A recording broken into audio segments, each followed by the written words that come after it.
From the front view, this dresser doesn't look that bad. But when you look at it from the side view, you can see that the back two legs are broken and it makes it sit uneven. When you look even closer, this back leg is broken and looks like a camel toe.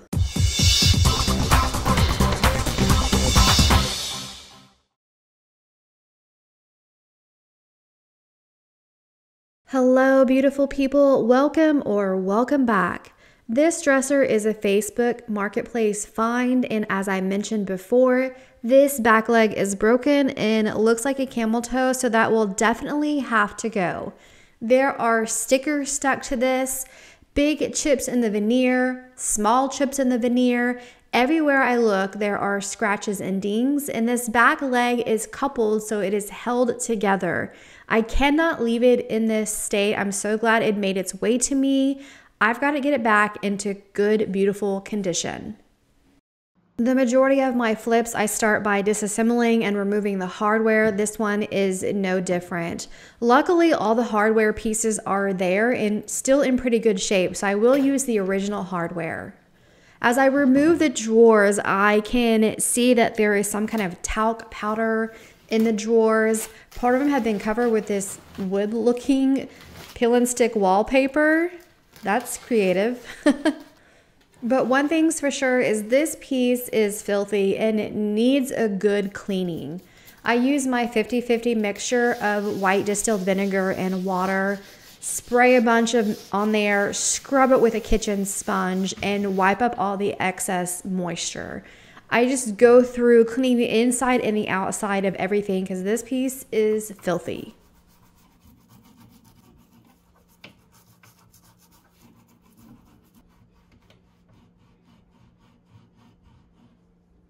So I see a lot of damage on furniture with what I do, but one of the things that kind of irks my nerves is when stickers get stuck to furniture. I cannot stand that.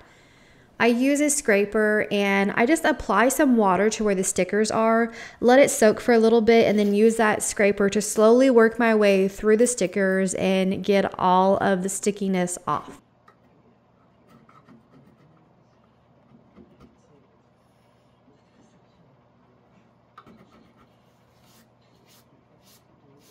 After all that cleaning, I do come back with a damp cloth and give the pieces a rinse. I wait for the surface to dry and then I flip the dresser over upside down so I can assess these broken legs and decide what to do.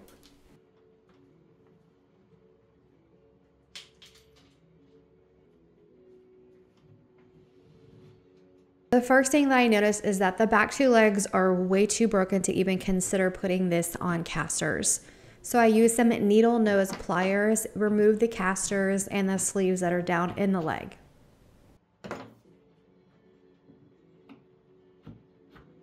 I decide that my best bet is to basically cut off a couple inches of all four legs to make it sit flush and even again.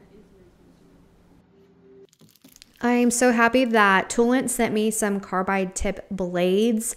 The carbide tip helps you cut through more durable material than a regular blade. These easily attach to your multi-purpose or oscillating tool. Now, I've never used an oscillating tool before, so I'm glad that Toolant also sent me these cut-resistant gloves. I typically wear a size medium in gloves, and I found these to fit true to size. When you put them on, the gloves fit really well, but they're also like really comfortable, so you don't feel like you're wearing workshop style gloves. As I rub my box blade and then also the carbide tip blade, there's not any cuts or even scratches being made on these gloves. So it gave me the confidence I need to feel safe about making cuts that I had never made before. Through a little bit of experimenting on the other three legs, I learned that a simple back and forth or left to right motion with the blade made the most progress. And after a few moments, I was able to cut through all four legs and get them back to a more even level. And this lady's probably feeling more ladylike with those camel toe feet gone. Now, that one leg that was coupled together, some of the wood was splintered, which is why it was coupled. So some of the shavings did come off as I was cutting it. Like I said, it was already broken that way. So I'm just using some wood glue and putting those little chips back into place. So just piecing together as I can. Now these are round legs. And so the way that I came up with to hold the wood chips in place while the glue dries is to use cable ties. So I placed a couple cable ties along the length of the leg and then eventually added a wood clamp to the very top and let all that glue set. There were other various areas of lifting up veneer, so I also glued and clamped all of those, and then I let that glue set up overnight, and that was enough, and also the end of day one. All right, day one was a lot of work, and we got more work to do in day two.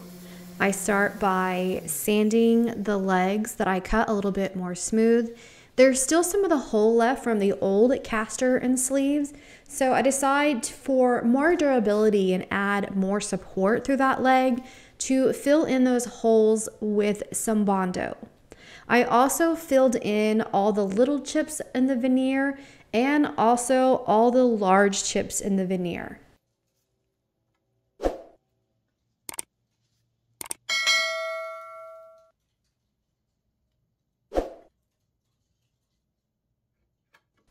I waited for the Bondo to dry and then I came back with that orbital sander and sanded the Bondo areas smooth.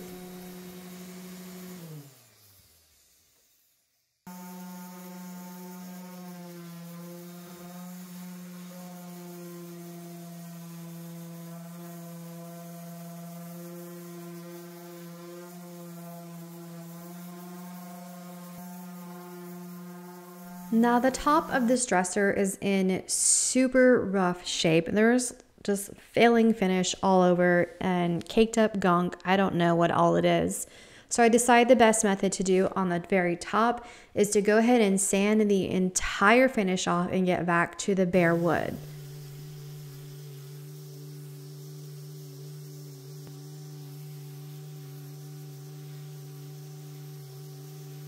And then I just kept going with my sander. I sanded the inside and the outside of everything.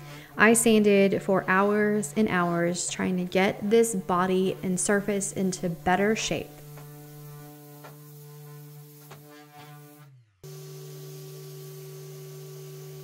There were a lot of areas that I sanded back to the natural wood underneath. So to prime this, I am using a clear shellac. This is an oldie but goodie, but these are known for having really bad tannins bleed into your paint, especially because I use chalk paint. So 2 coats of shellac will help seal in any of that old stain from seeping into my paint. I go ahead and do a light color of chalk paint on the bottom 3 drawers. I plan to decoupage the front of the drawers, so this light color of paint will help the visibility and the print to be seen instead of over that dark stain. This is the beautiful unicorn decoupage paper I got off Etsy from a shop called 3 Yellow Goats. The space on the front of the bottom 3 drawers is just a really weird measurement, and this decoupage paper fit almost perfectly. All I had to do was trim a couple inches off one end and it was good to go. Now, I had never ordered decoupage paper from this store before, so I didn't know what to expect. The print is absolutely beautiful. The paper, though, is a little bit thin, so it held onto those folding wrinkles really bad. So I used my iron on this silk setting to help iron out some of those decoupage paper wrinkles before I applied it to the dresser. To adhere the paper to the drawers, I am using Dixie Belle's Clear Coat in a satin finish, and I work in sections. I start with the top drawer, put the clear coat down, center up the paper, and then press it on. You don't want to make your bottom coat of top coat too thick because it will make the paper too wet, which will give you less time to work with it. So if you stick it down and there's bubbles, this paper is really thin, so you do have to be careful pulling it back up. I do use an old Walmart sack to help smooth out wrinkles and press the paper down. I think the key to working with decoupage papers is definitely to work in small sections, and that way you give yourself the time that you need to work out all the wrinkles to get it as smooth as you can. I just repeated that process over and over. As I work on the decoupage paper, I just want to say I hope you guys had a happy Thanksgiving. Me and my husband got to spend time with my family in Amarillo, Texas, and we were the crazy people the day after Thanksgiving, and we went hiking in 32-degree weather. But my brother-in-law and sister-in-law have this absolutely adorable Airbnb that you can stay in if you ever have a need to stay in Amarillo. Now, I took this video at the end of our stay, so the bed's not made. That's just for me and my husband messing it up and all that. But they have a queen-size bed with a good-sized bedroom, a bathroom with your shower. They have a cute little kitchenette that's in there, but it has like a refrigerator and a stove. We stayed for 4 days, and I was able to help cook Thanksgiving dinner in it. And the living room is good size, especially for like a tiny home Airbnb. It's so just warm and welcoming. I will make sure to put a link for their Airbnb if you ever need to stay in Amarillo. Now back to the decoupage paper. Once I have it on, I do take a very sharp razor blade and use a back and forth motion. So I'm pushing that razor blade into the drawer and pulling it back out so I can very finely cut that paper to make the drawers functional. After I get the cuts made, I do come back with one more coat of that clear coat to add protection and to seal in that decoupage paper. And then I let that dry.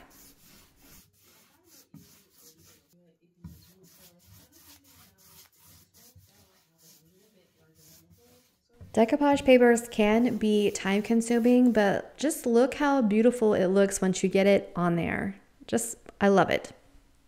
Now the top of this dresser is whitewashed because I was going to do that and decided not to, so that's why I didn't really include the process in the video. But I changed direction and decided to add a base coat of chalk paint.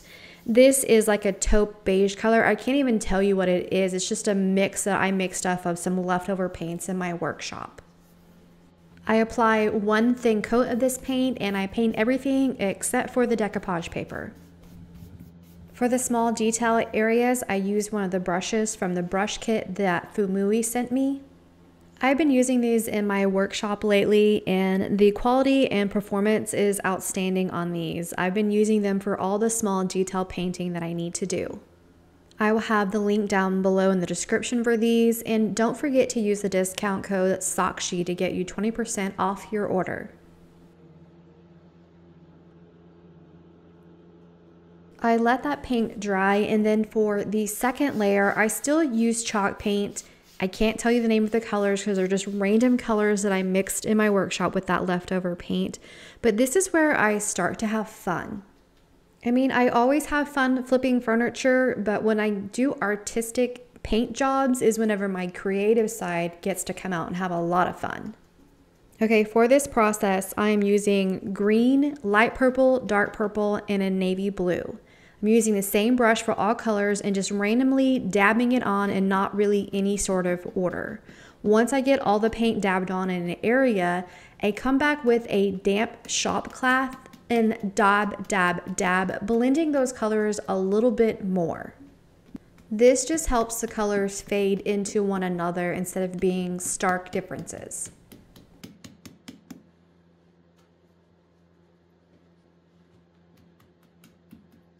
I make sure to work in sections because while the paint is still wet, I come back with my spray bottle on the jet spray and I spray some water to make that paint start to drip down the side. So I started with a dabbing of paint colors and then a blending of paint colors with a shop towel, and now we're doing a drip run of the colors.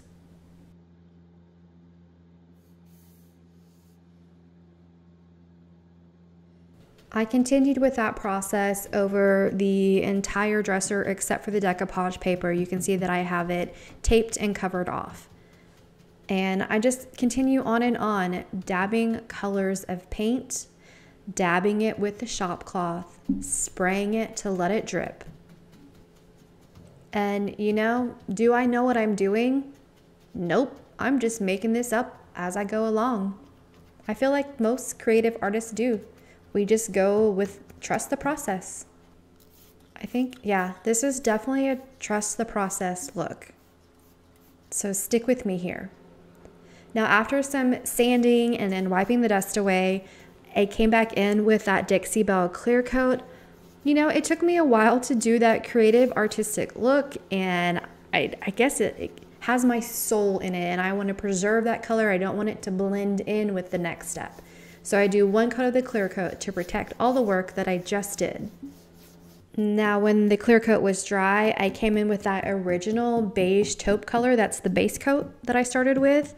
Randomly dab it over. This time I use a damp paper towel because paper towels are more absorbent than shop cloths. And I dab over that, making an acid wash look. Acid wash clothes are super popular right now, so for whatever reason, I decided that's what my dresser needed to go with my unicorn.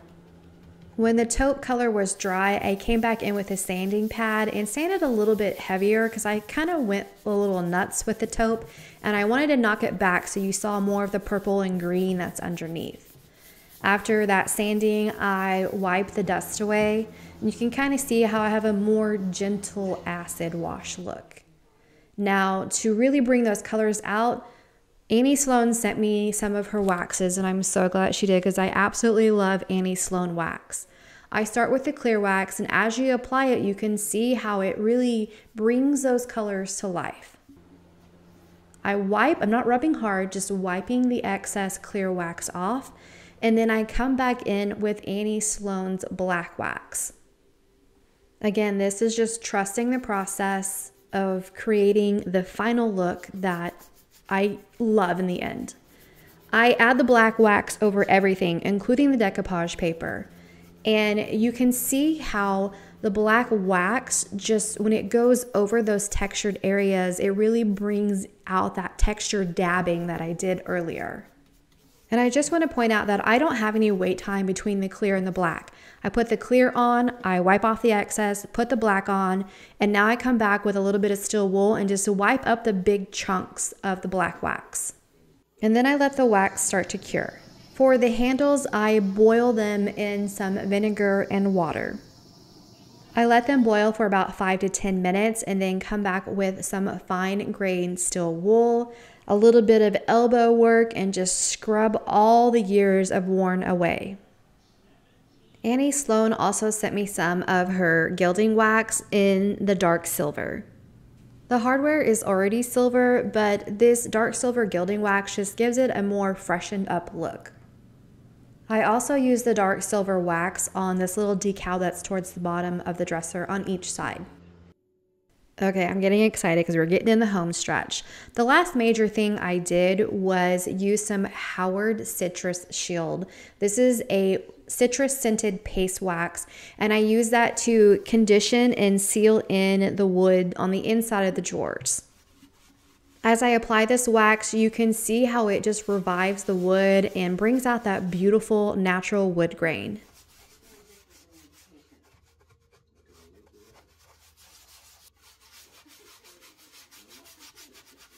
After the wax has set for about 15-20 minutes, I come back with a lint-free cloth and buff away that excess wax. Your drawers just look good and they smell good. I love this paste wax. I also use it around the edges and I wipe it on anywhere that the drawer might rub as it slides in and out. I definitely use it to condition those wooden drawer slides. When you put the drawers in, they just slide in and out smooth like butter.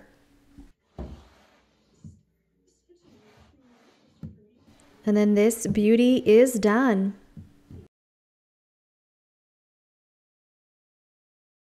Here's a reminder of the before, this uneven dresser that's a lowrider in the back, and that god-awful camel toe foot. But this is what it looks like now. There is no more wobble, she is flat and even. I got really creative with this one. There is so much color and there is so much texture throughout. I think I can confidently say that she is the only one of her kind out there. I know the acid wash effect isn't going to be for everyone, but I love it and it was so fun creating. I hope you guys enjoyed watching the process and learned something along the way. If you haven't already, subscribe to my channel and like and share this video. That is all I have for you today. Until next time.